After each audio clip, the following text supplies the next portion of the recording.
it certainly reshaped even how my ambitiousness expresses itself. And there's some ways that, I've had to a few times be like, I don't know how to be me with these limitations because I'm like such a big dreamer and I'm ambitious. I cannot count on having whatever energy I have for that amount of time. And I feel like right now the Lord is teaching me to be more and more content with what I can do in this moment and then seeing what's next and being okay with that.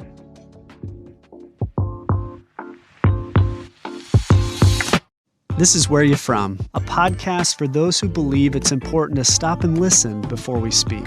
Join us as we ask another Christian thought leader where you're from and discover how their life experiences and expertise, even if we may disagree with something they say, offer us an important perspective that's worth thinking about.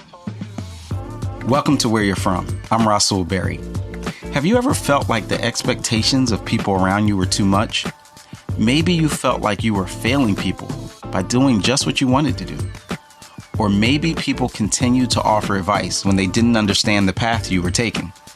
For Reach Records artist Trip Lee, internalizing the expectations of his family was a part of his childhood. But as early as high school, Trip was breaking the mold to pursue rapping. Trip Lee is a husband, father, rapper, author, and preacher who navigates his many roles with grace and trust in the Lord. Join me as I ask Trip Lee, where you from?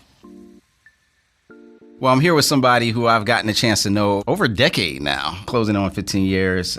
And so I'm glad to have him here. And Trip Lee, where you from? So I grew up in a suburb south of Dallas, so in DeSoto, and that's where I currently live. I made some stops on the way. Okay. So Trip. Yeah. That's an interesting name. Yeah. Get a sense that's not what your mama names you. That's right. Yeah, I'm named after my grandfather and my father. So I'm William Lee Barefield III. So Trip comes from me being a third. My middle name is Lee. That's powerful because that speaks to lineage and that's connection. Right. Yeah. So paint us a picture of what that was like growing up. Yeah, both parents in the home. Yep. Both my parents super hard working. My dad grew up in the hood in Houston. His dad, my grandfather, was one of the first black men to work in the particular factories that he worked in Houston. Worked really hard to be able to be in those positions. One of the first black dudes they let operate that stuff. Yeah. And this is stuff that, like, when I'm a kid, I don't know this stuff, right? His dad, 5 sisters. His mom dies when he's about 15. So my grandfather then is, working all the time, providing for 6 kids. My dad is able to help raise his sisters. And so my dad works really hard, first person in his family to go to college, and he's civil rights protesting kind of at the same time, but he kind of works his way through and super hard worker, which was a big part of the worldview he passed on to me. So yeah, and my mom, very similarly, her dad was in the military. He was one of the first really high-ranking black men in the military. Wow. So they grew up in a military family, all the while traveling all around the country, lived in a ton of different places, which was interesting during that time because they never stayed at the hotel because they're a black family, even though he's this high-ranking military official. And they go in some places. My mom, went to some school like the year after it was integrated. Which is like, my mom's not that old. It's reminders that stuff isn't as far off as they seem. But my mom also, goes to HBCU and she ends up being a dentist. My mom's a pediatric dentist, had a business. Again, stuff I didn't appreciate as a kid.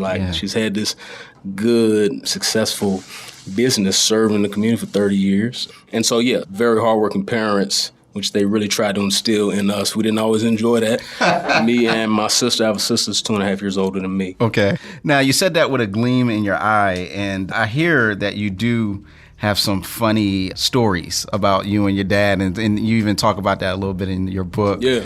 Paint us a picture of some of what that looked like. Yeah, my dad, because of how his world was shaped, the kind of hard work he had to do to make it to where he was.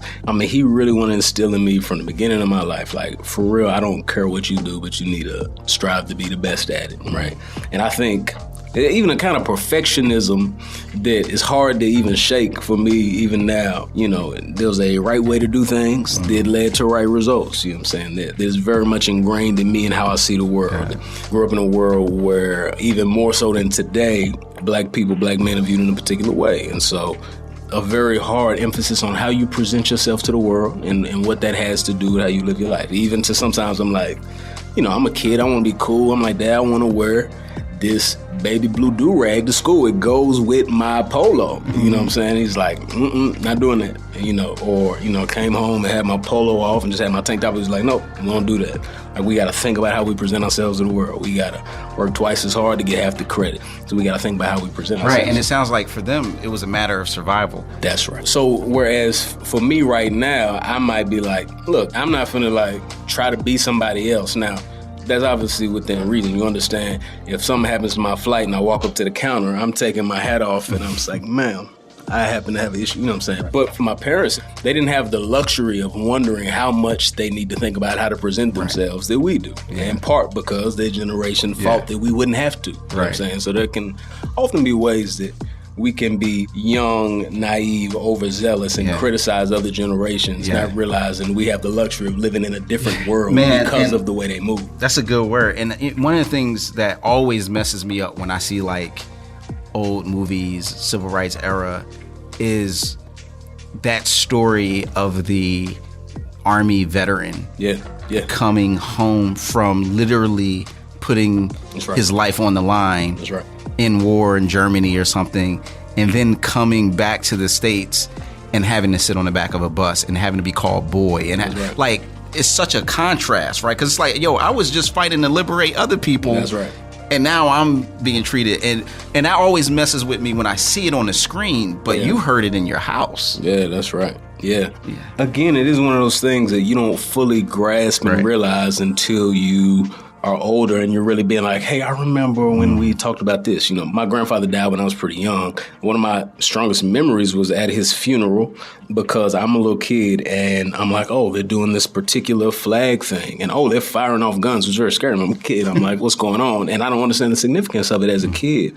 But, of course, being older, here's what his rank in the military was. Here's the barriers he had to break down. And, for somebody my age, for my parents to have been successful at things, people in my generation whose parents were successful, there's going to be I was the first person to do this. I was the first person. My mom was the only black woman in her dental program. Wow. Held it down. It's going to be a lot of those things that you don't fully appreciate as a kid. So I'm starting to see a picture painted already of a certain interesting tension that you're describing because you come from this legacy. They have discipline, military, hard work, barrier breakers. Yeah.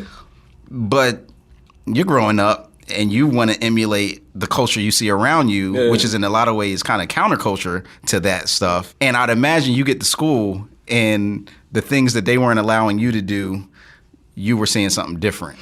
Yeah, so I went to a private school for most of my schooling. Second grade till I graduated high school, I was at this particular college prep school. I was cool when I was a little kid. Hated once I got a little bit older because it just wasn't a cool place to be. Wasn't a lot of black kids. I'm like, I don't really want to be here. But I had my little crew, ended up staying, and it was cool. But from being a very young kid, it wasn't like the stuff they were saying, even though a lot of it didn't sink in, it wasn't like it wasn't ringing true in my experiences at the same time. You know what I'm saying? So I'm in third grade, there's 3 black boys in my grade at that time, maybe 4.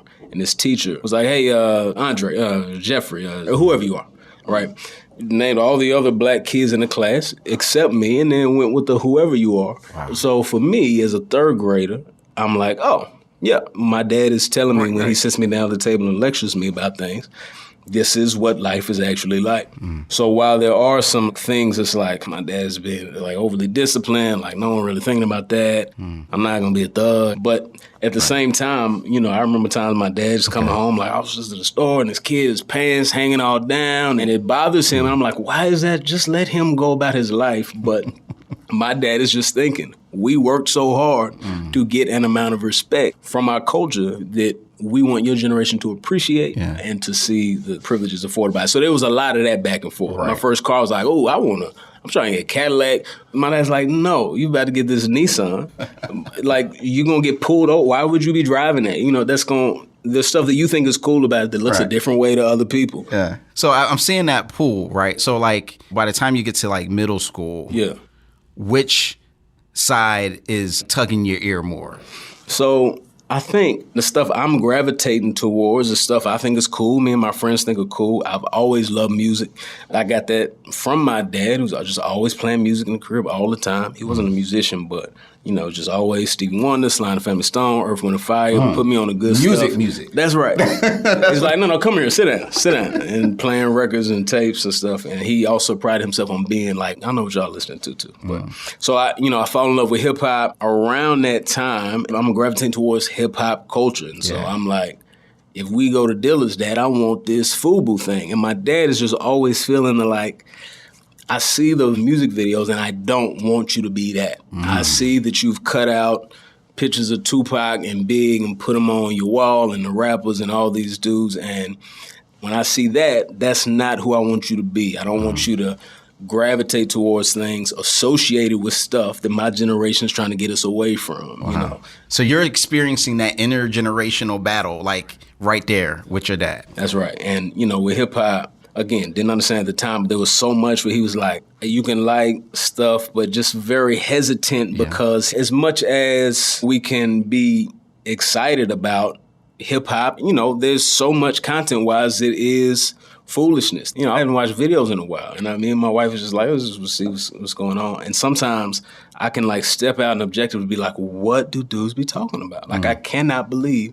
And then, what chance do kids have? It's like, this shapes our value system. Something I didn't really understand at the time, but even if I'm not going to listen to something and then try to go be a gangster, I am learning things about what I value. I am learning things about how I think about women, how I think about what's cool, how I think about what status looks like. And so as I'm being drawn to that, my dad is kind of pushing back against that. So let me advocate for Young Trip at the time for a minute, right? Yeah. What was it about it that was attractive to you as someone who knew what good music sounded like? Yeah, that's a good question. I don't even know if I can pin it down. When you're a kid and everything you like, you think, maybe I could do that. Space is cool. Maybe I could be an astronaut. But also, same thing with music. It's like, I'm going to be a musician and, trying to play with stuff. There was something about rapping that I was like, I don't know, it drew me in a little bit more. Okay, let's go more specific. Who in particular, when did you fall in love with hip hop? Yeah, the first rapper I can remember hearing and loving was LL Cool J.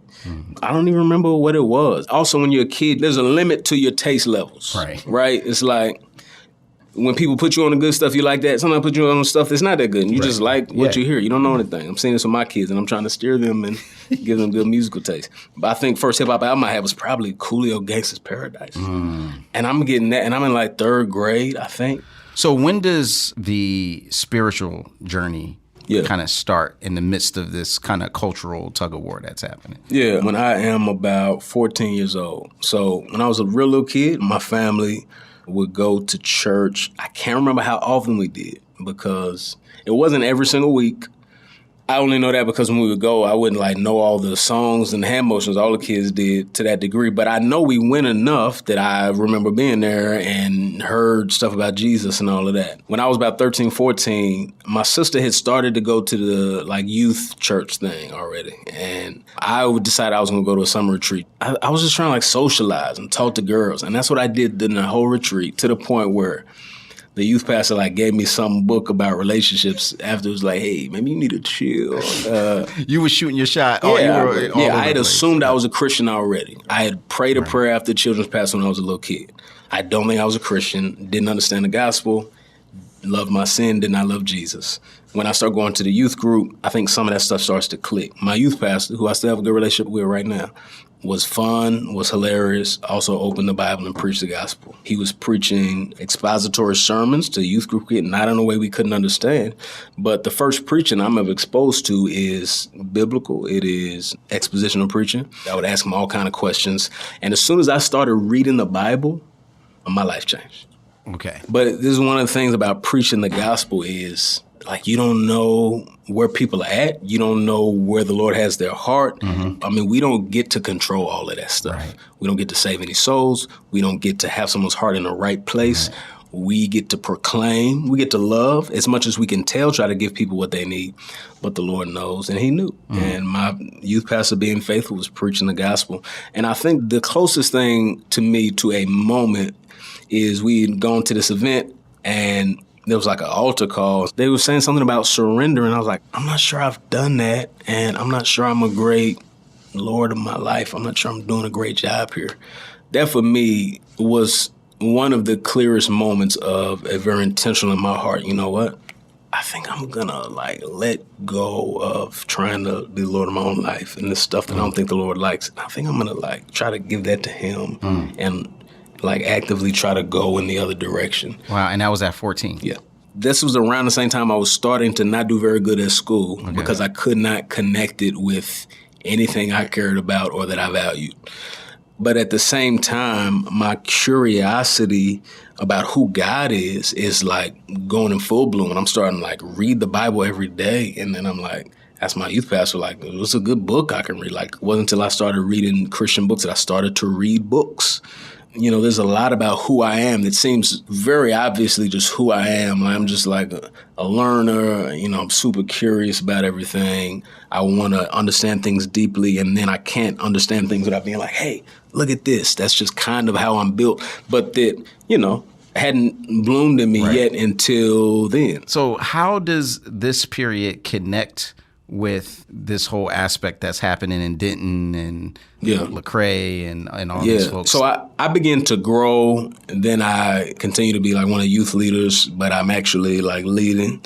Still at ways in my life is a mess, but I'm growing a lot, understand scripture a lot, passionate, and I'm rapping in my church some. I was on the praise team, but I can't sing, so I was just lip syncing, and then it'd be a breakdown, and I would rap, and it was bad, but they were giving me opportunities. I was having a good time. Yeah, and I mean, just to pause for a second, that's a pretty significant thing to be happening late 90s, early 2000s, the sense of a church saying, hey, you want to rap? That's not a lot of people's testimony. That's right. So that says that folks were really into investing in the youth. And my youth pastor was very intentional about trying to at least understand the worlds we were living in and try to allow us to not have to enter an entirely different world when we were together at church. Now, how did your dad feel about this whole spiritual awakening? And then on top of that, now it's bringing you very back to the thing that he was trying to have you avoid.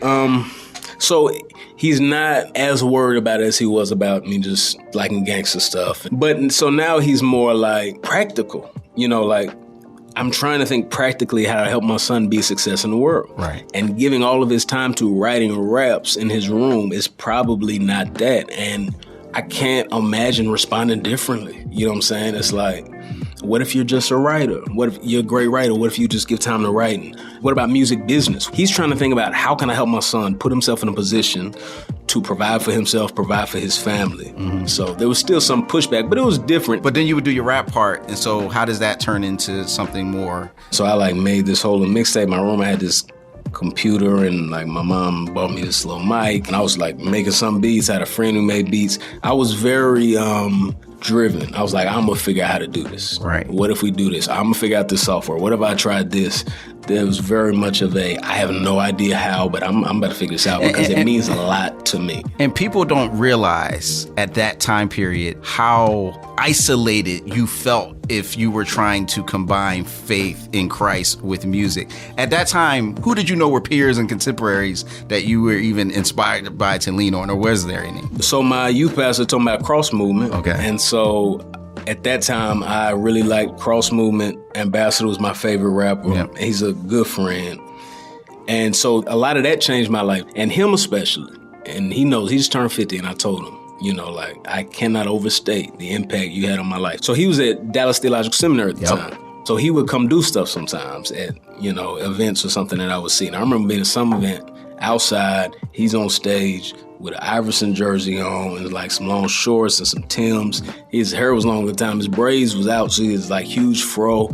Also, not only does he know the Bible, he's very cool. And everything he says sounds even better because he's saying it. And so I'm wow. I can still be who I want to be and love Jesus. And so it's not only we love Jesus, it's also here's a lot of truth we're putting in these bars.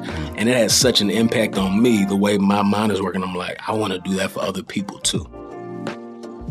When we come back, Trip Lee will share how getting married and becoming a father had unexpected hardship due to being exhausted from more than just daily life. That's coming up next on Where You're From.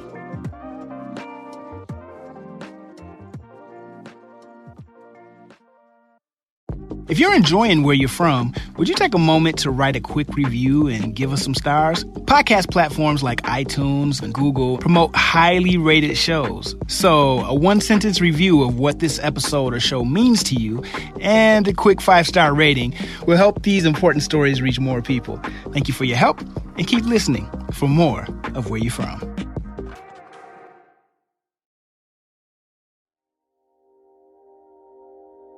This episode is brought to you by Church Law and Tax. Church Law and Tax understands the realities of church work, helping thousands of churches stay informed and get equipped with comprehensive resources on legal, tax, financial, and risk management matters. Do you have a question on housing allowance? Need information on selecting church insurance? Looking for insights on what is or isn't unrelated business income? Or how about some guidance on how to properly receive charitable contributions?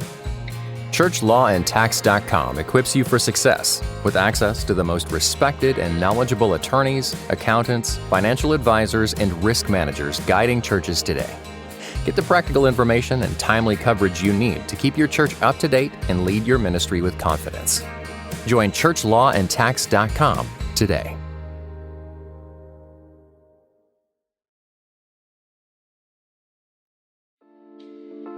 Hey there, my name is Jade Gustafson, and I'm one of the producers for Where You're From. Before we jump back into our conversation with Trip Lee, I wanted to share a quick teaser from our next episode with well-known singer Molly Music. This is Where You're From. I'm taking off through the bushes, and I'm hearing the highway, so I cross over the banister, and now I'm walking on the highway against traffic. And I'm just fumbling. I'm hoping someone just field goals me. And a car drives by.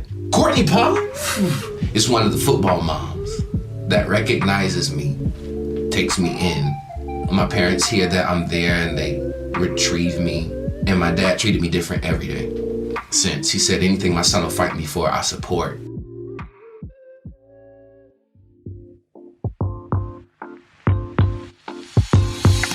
Welcome back to Where You're From. I'm Russell Berry, and in just a moment, we'll get back into our conversation with Trip Lee. But before we do, just a quick reminder that the show notes are available in the podcast description. They not only contain the talking points for today's show, but some links to learn more about Trip Lee and his label, Reach Records. Also, don't forget to check out our other conversations with artists from Reach Records on Where You're From. You can find these links in the show notes or by visiting whereyou'refrom.org. That's from.org. Now let's get back into our conversation with Trip Lee on Where You're From. So you decide to put on this project on your own. Yeah, it's called The Messiah's Mixtape, right? I get a kid in my school named Aaron who could draw. He drew some little album cover for me. I burnt all the CDs in my house. You could put the stickers on them. I was just I'm gonna do this. When I first got to go to a real studio the first time, it was I'm did it. I'm a whole rapper now. Around that time, I went to a Crossman concert. Yep. My best friend growing up is Kirk Franklin's son. Kirk Franklin takes us to this concert because he's like, I want y'all to know about this stuff, right? We go backstage. Lecrae, Tadashi, and Shobaraka, they're opening. And I'm like, oh, all the stuff I like is East Coast. So I didn't even know there was Southern dudes rapping about Jesus. And that was oh, shoot, right? So I get the album. No one knows who they are. This is 2004. Real talk. Lecrae's first album has just come out. No one's a big deal. I took it home, listened to it. I knew somebody who knew him, right? It was hey, can you give me Lecrae's number? I was sure. I called him. I was hey, I'm doing this mixtape release party at my church. Can you and Tadashi come? He was sure. And him and Tadashi came and opened for me at my mixtape release party. So, going back to this album release concert, right? I'm curious about how you had the boldness to ask Lecrae and Tadashi to be there on two fronts. One, just on the artist tip, you don't want to get outshined on your own thing, and you got these dudes and these some heavy hitters. Yeah. But then two, man, they got a whole album out, and there's this thing that you're doing that's not on that same kind of platform yet. So what gave you that courage? Honestly, I think it was single-mindedness, that just didn't occur to me. I was like, I love God and I'm rapping about Jesus. They love God and they're rapping about Jesus. And they're really good. I would love it if they were there. They seemed obviously better than me to me. But I was just like, I don't know. It would be amazing if I would only make it better if they were also there. So it wouldn't even, I think of it in my mind either to be like, oh, but they're so much further than me. It's like, no, we're doing the same thing. We love God. We're rapping about him. And that's exactly how they were thinking too. I mean, who does that? Like, sure, teenager, I'll come rap. You know, it's just that. It's like status, that just wasn't what was going through our minds. Sometimes even to the point of like, you should at least be aware other people think about it like that. But for the whole beginning, that's just was not in our minds whatsoever. And I think it shaped how we moved. And they came, did it, and we built a relationship from there. He was like, hey, is anybody discipling you? I said, what's that? And then we started building a relationship from there. And at this point, you're by far the youngest person in the group. Yeah, that's right. I'm in high school, everybody's in college. So I'm about 10 years behind. Okay. And what was that like? It didn't bother me. I think, though I didn't realize at the time, I think I just got kind of old soul. You know, like I was like thinking more deeply about particular things. So it was some stuff that it's not even to like make myself sound cool. It just, I don't know, I would rather be doing this than that. Like, I would rather go spend time with these people who are like influencing my soul than go to their party. It's just, it seemed more exciting to me at the time. It just felt like where my heart was pulling me. So I spent a lot of time with them. They were pouring into me, helping me understand how to read the Bible. You know, it was, again, another really foundational season for me, which whenever I tell stories about my journey, there are very common themes about seasons when the Lord sent people into my life who poured into me, and it is why I grew a lot in those seasons that I'm really grateful for. And this is where my introduction to you comes in with the words, Lord, it's obvious they don't know you, but they need to know you. And I pray that they would meet you through us. Yeah. That's why we out here in these streets. Yeah. And I remember thinking, this is the first thing, 116 compilation, right? Yeah. Who is this person and where did this voice come from? Yeah, which was everybody's response. So let's just at least open that up because, first of all, like, did you know that your voice was very distinct? No, I didn't. But once we did that and more people was hearing what I was doing than just, my friends and my mom's friends who bought my mixtape. Yeah, people started to say, hey, like, you got a really distinct voice, just the way it sounds. That sounds dope. I was like, oh, thanks. And that was a big moment for me to get to be on that song with Tadashi and to get to be on the compilation. I was 17 years old. Yes. It felt very much like I got added to a thing that was already amazing. Over the years, I've learned from people how impactful that was for them. Like, bro, you was my age, you was a little older than me, and, it made me feel like, oh, I can chase after Jesus because it's a dude, it's a teenager on here who's, When do you realize that it's not just like a feature on a song on this particular group, but that this is, like you said, a season of your life? Yeah, to their credit, the dudes at Reach were more interested in my development as a follower of Jesus than me being a rapper on the label. Mm-hmm. So, they were even telling us like, hey, I'm working on this, can you hop on this? And Craig's like, you know what, I'd rather us just like link and talk, And for me, I was like, oh, cool, because I was also more interested in my development as a believer. But as time went on, I remember it was when I was 17 and Ben Washer said, hey, what would you think about doing an album? And I was thinking, I would love that. If it was like dream come true to me, if it's like I made it, I'm in high school. Like I was in chemistry class today before you called me to say that, you know what I'm saying? And so I started that first album while I'm a senior in high school, started when I'm 17. I waited to sign the contract till after my birthday, which was in December, so I, could be 18 signing the contract. Mm-hmm. And, finished the album. My senior in high school came out like a couple weeks after I graduated. And that felt like a huge thing. I was incredibly excited. Didn't understand what it was going to turn into at all. But, yeah, it was a really exciting season. And the album was? If They Only Knew. If They Only Knew. Yeah. Came out the gate strong. Were you surprised with the reaction and the response that the album had? Yeah. Sometimes it's hard for me to remember what we thought was going to happen. Right. It's not this. This is not what I thought. Yeah, I think I was very much not a practical person at the time either. Mm-hmm. So I'm not even sure what I thought it was going to turn into. Right. I don't think I thought this was going to be my job and I was going to travel the world and so I'm going to provide for my wife and 3 kids. That didn't enter my mind at all. Right. I was just like, I love Jesus. Right.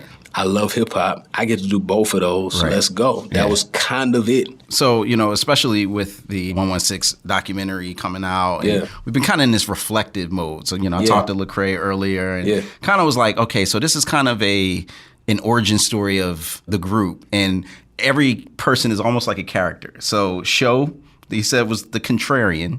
Lecrae is, kind of jump into it very like, let's do it. Let's just action. Yeah. Tadashi, was always questioning things, but called you the sponge. You were always just soaking up information. Craig told me this story of how he was telling you about systematic theology and gave you a book. And then a few days later, you came back and was like, you got something else. Do you remember that? So I think he put me on A Knowing God by J.I. Packer. That was one. And I read it. And I was like, man, I didn't know God was this big. Like, God is like really big. It's like, oh, wait, Jesus is God, but like he's God. And every time I was just like, man, God is so much more amazing than I even understood. And I'm like, I want to keep understanding more. And I don't think it was just a stack up knowledge thing. That it was not cool to my friends to read J.I. Packer. That's not a cool thing. I was blown away by God. I was like, I want to know more. Help me to understand more and what this has to do with stuff, Yeah, and that's something that definitely stuck out to your peers. So that curiosity, you mentioned it earlier. What other areas of your life that you saw that curiosity? So that's when it really bloomed, was when I put my faith in Jesus. But it was the same thing with music. Like me and all my friends, we used to rap together in middle school, but there started to be a shift. I clearly just took to it in a different way. So we all love Jay-Z. I'm also sitting with the album booklet, studying the bars and trying to understand these double entendres and oh shoot, this is why this happens and this is, I'm printing out lyrics off the internet for other stuff I like, and I'm trying to understand how I can also do that. And I'm writing rhymes every single day. It's just kind of how I approached things that meant a lot to me. And so it was like a season of my life where the only things that mattered to me, for good or bad, was hip hop and Jesus. That was it. And so I'm going full speed into those things. As I got older, even the things that Jesus cares about expanded for me. So the way I couldn't figure out why I should care about history class, I was like, I just care about Jesus, is because I'm not understanding yet what the sovereignty of Jesus over all things even means, or what we learn from things that humans have done, and how I look through that through the lens of what Jesus has given me. I didn't understand any of that yet. By the time I graduated high school, it was starting to click, Jesus wants me to care about what I'm doing in school. I have to do my work well. I mean, my love for reading, I don't think would have happened if I didn't put my trust in Jesus, because it gave me a reason to care. And now it sounds weird to talk about that blooming, because it just seems like, if I'm anything, it's curious and I want to learn stuff. And I feel most at home and comfortable when I am learning and growing and seeing more of what's there in the area. If this is part of how God has made me, what ways does that allow me to be faithful in the spaces that God has put me into? In what ways am I going to have the capacity to dive deeper than other people? And how can I use that for God's glory? Yeah, so that why question, it looms big. In your book, Rise, you have a chapter, Age is More Than a Number. Yeah. And in that, you talk about the surprise that people have when they find out about how young you got married. So I'm sure that's part of the expansion. So tell us about how that happened and what that has done in terms of your expansion too. Yeah, so I went to Bible college in Philly. I went there because I found out there was such thing as Bible college. And I was like, oh, that's where I'm going to college. I'm going to Bible college. Because Ambassador had gone there, Truth had gone there. My wife, Jessica, she was there a year before me. We met through mutual friends. She ended up going to the same church I was at. And so for me at that time, though, I was like, I'm not trying to get into no relationships, because I ain't trying to get married. And I ain't trying to just do no relationships for no reason. So I'm chilling. I had some relationships in high school that was like, I ain't doing that again. But we were drawn to each other. Long story short, I ended up just talking to my pastors like, hey, I think I may like her. I think maybe I could see her as someone being my wife, which again is, I'm very young. And so I'm like, but I'm probably tripping. So help me out. And long story short, pastor's like, yeah, just take it slow. But we also know her well. She been around too. That was one of the dope things is we're at the same church plant. I get to see her growing. That was one of the things that even when dudes ask me about finding a wife, I'm like, look for the kind of humble heart that grows. And I watched her sit under women who were pouring into her, and I watched her grow, and I watched her love for people, her compassion. And they had also seen, I was like, yeah, I think maybe just take it slow, but I think you are mature enough to begin to move in that direction. So we dated for about 1.5 years. Then I proposed to her in November of 2008, and my dad was getting sick. So we had planned to get married in the fall of 2009. We moved it up to May of 2009. My dad ended up dying a couple days before we got married. But we still just went ahead and had our wedding then. And yes, she had graduated the week before. I was still in college. Yeah, she just turned 22. I was 21. There were other things that made that a kind of tumultuous season, but the Lord was really, really good. You know, it was like the thing that was sweet in a season where there were other hard things going on, like my dad dying and all kind of stuff. So, yeah, man, that seems incredibly intense to have those two things happen. Yeah, just a couple of days apart. And was your dad's decline pretty fast? It was. We knew that he was sick, but the decline started to seem a lot quicker than we thought. And so that's when we moved our wedding up. Right. And kind of like replanned a whole another wedding just so he could be there. And, you know, God knows. Wow. But there are ways that the Lord used that to like bring us together really fast. And even like her with my family. Like I think my family likes her more than me. Yeah, obviously that's a way to get really close to somebody's family really quick is to be there in a really tough time in those last moments. She didn't get a lot of time with my dad beforehand. She had come on to visit several times and, you know, they met, he liked her and she was like, it's kind of intimidating. And I was like, yep. But, you know, enough to be able to have some sweet moments. And so I think at this point, could you see how maybe his trust in you was expanding as he was seeing the trajectory of your life? Absolutely. Absolutely. And even in some of his final months, there were things about conversations we had where it's like, oh, you know what? I think there are even times when we had conversations we were butting heads that I may have even misread how much he listened or even respected my voice as his son, you know what I'm saying? That in those like final months and levels of vulnerability and conversations, it's like, okay, we're more on the same page on some things than I had understood. And there are more things that I thought he didn't understand that I think he did understand better than I thought. Have you ever thought that even though he didn't get to see the full expression, he could see it coming? Because he could trust you with what was happening. Absolutely. Where even as there was a like, are you sure you want to be a rapper? Or are you sure you want to give? There was also a like, look at what my son has been able to do though. Like that's a weird, who's rapping about Jesus and like traveling around the country as a teenager doing it? It's like, what is that? You know, so there was a acknowledgement about, oh, okay, and my son is doing something special and a respect for that and seeing that even when we butted heads, there was a way that I went about things where there was a mutual respect for. And so there's this incredible talk about season change, you know, of your dad's passing and then you entering into this new phase of being a head of household yourself. Talk to me about how that aspect of that season has formed who Trip Lee is. Yeah. Well, it was the beginning of me and my wife's marriage. I was diagnosed with an illness in 2007, chronic fatigue syndrome. So my body would just quit on me every semester. And I would keep being like, no, you know what? I'm going to just take on more credits. And no, I'm good. And just finally was like, I at least need to like step back because this is not great use of my time. And it doesn't seem like this is going to be the way I'm going to be trained for pastoral ministry. And just from a standpoint, how long have you been married before the symptoms first start to emerge? No, they started before I got married. So 2007, it was my second year of college. Wow. And we get married in 2009. Okay. And I understand it a lot less at that time. And I'm still like trying to be normal, even though I'm obviously not. But doctors don't even understand it that well. So what did you first notice when you're like, something's wrong? It was actually summer after the first tour I ever did. I was on tour with Cross Movement. You're on tour with the people that you were looking up to and being inspired by. It's like, does life get better than That's this? right. And then I get back to school for my sophomore year, and then I just feel terrible. I'm like sleeping 18 hours a day, and I'm still exhausted the other hours I'm awake.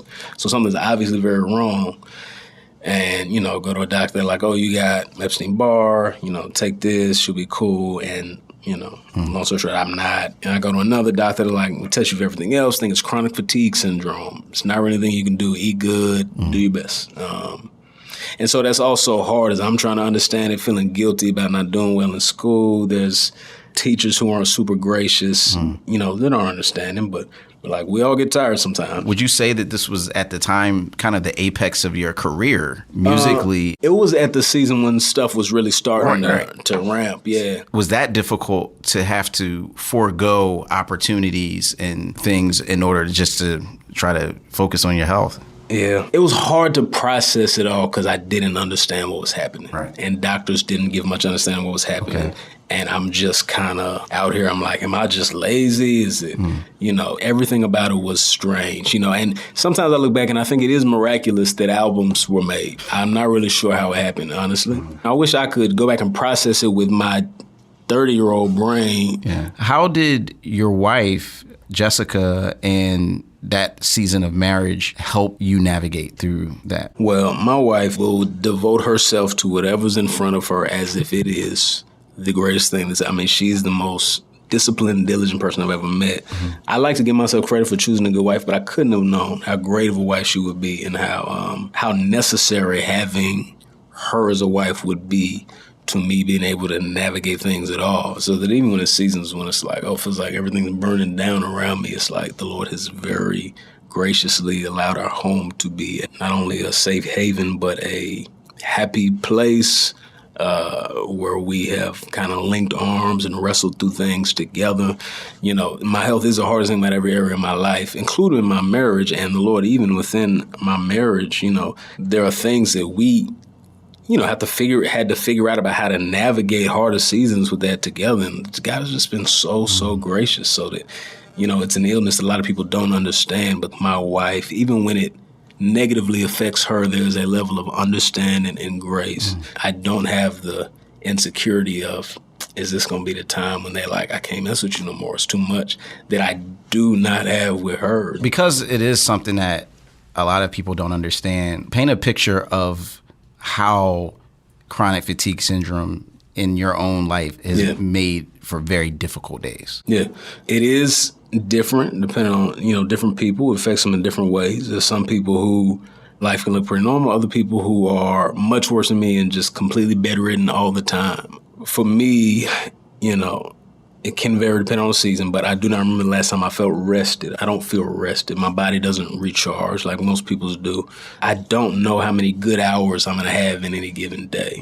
Average day, maybe I have a couple good hours. It's also unpredictable, so it can make it very hard to say, I'm going to do ABC tomorrow at 3, I got you. And to be able to do that all the time, right? And that can make it hard not only with tasks, but also relationally, you know what I'm saying? Especially when it's hard to understand. Even to like, hey, Dad, can we play basketball before dinner? It's like, I would really love to. If we do, I'm going to just be out. I'm going to be down for I don't think we can do it right now. So there's that and inability to do stuff. And also, I know I said I was going to, but I can't, or I wasn't able to follow through.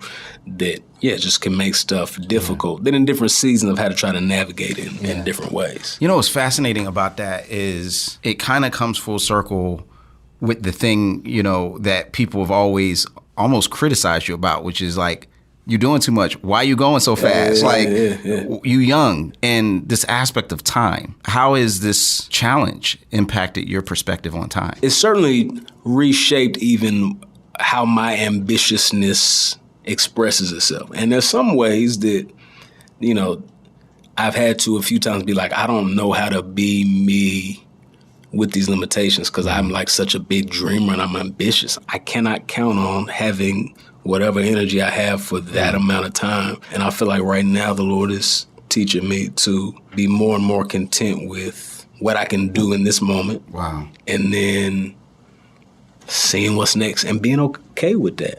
There's a track you do called Still Unashamed. Yeah. Which I think is especially appropriate in light of this kind of documentary coming out. Yeah. What did that mean for you? And why was that an important song to do? Yeah. Kind of at this point, maybe 10 plus 15 years from the beginning of this whole journey. Yeah. And especially in terms of what the conversation was about you and your peers at that point. So just tell us about that song. Yeah. So a couple things. I want people to know that what I was about in 2006, when I put out If They Only Knew, that's what I'm about right now. The gospel is still the power of God for salvation. Jesus is still king, and that is what my life is about. We don't always deal with any change well. So aside from change that's negative, anything that's a little different feels like, oh, wait, what is this? That's not what you were doing, so it can feel, not feel right to people. So I want to make sure people know.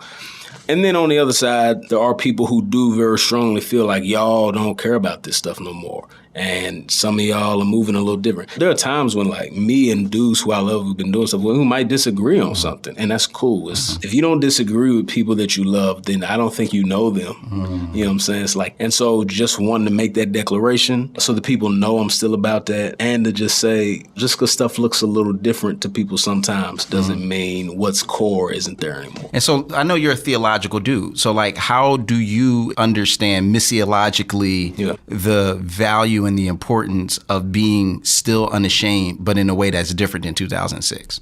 Yeah. God did not have to use us at all to bring anybody to himself, to show anybody what he's like. Like when my kids ask my wife to help with dinner, and it's like she holds their hand as they like, she does not need them, but she lovingly includes them because she loves them. You can help me do what I can do in my own strength. That's what God has done with us. But because we are human beings amongst other human beings who see what's going on, we want to be able to deliver the good news. We want to be able to show people what God is like in ways that connect with them where they are. It's like when we have a conversation with somebody, we listen to them, and then we respond based on what we just heard. And if I'm living in the world and I see where people are at, and I see what people need, and I see where culture's going, I see where culture's shifting, I want to think, how can I be as faithful to Jesus as ever while also responding to what I see going on around us? I do not want people to feel like when we begin to have conversations about Jesus, we enter into such a different universe that doesn't address any of my issues,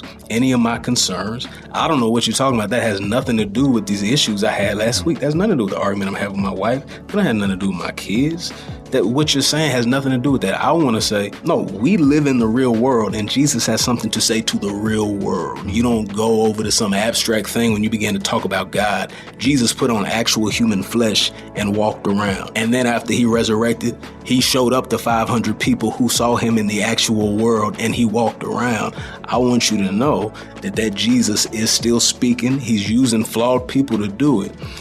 But we got to talk about him in the actual lives that we live. And if we're not paying attention, if we're never adjusting based on what we see in front of us, it's just, people are not going to get the realness. That's so good. So it's like, if we're going to be real about being the body of Christ in the same way that he indwelled among us and touch people, that we have to then be his hands and feet. And that means engage and touch the issues that they are dealing with, which will change over time. They're not the same things from 10 years ago. But one of the things that is the same and is the fact that I think maybe this was what part of what touched me to see you and Tadashi on the track, because it took me all the way back 10 years before. 116 compilation. Was there an intentional symmetry between that moment and kind of like, we're the same people that we were from the very, very first time you put on the track? Absolutely. That was absolutely the intention. Originally, it was going to be me, Lecrae's show, and Tadashi on it.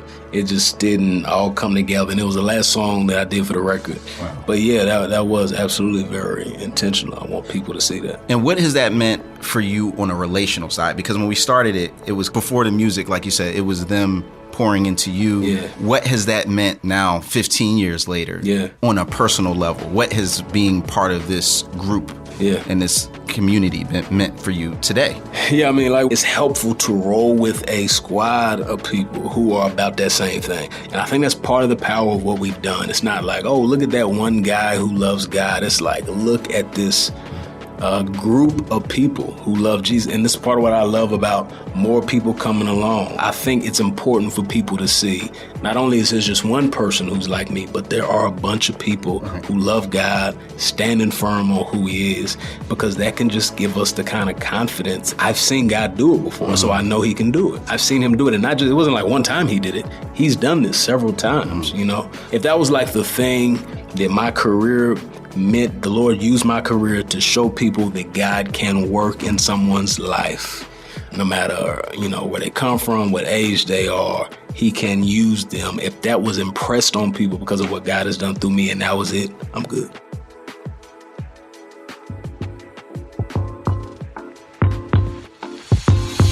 It is so encouraging to hear Trip Lee be honest about his own journey and how, in spite of his struggles with chronic fatigue, he continues to do the work God has called him to do. When we trust in the strength and rest of the Lord, he can empower us to get through whatever this day may bring. This is Where You're From. I'm Rasul Berry. And remember, it's not just about where you're at, it's also about where you're from. This show was produced by Daniel Ryan Day, Ryan Clevenger, and Jade Gustafson, and was engineered by Gabrielle Boward and Kevin Burgess. I also want to thank Barry and Brian for their help in supporting and promoting Where You're From. Thanks, y'all.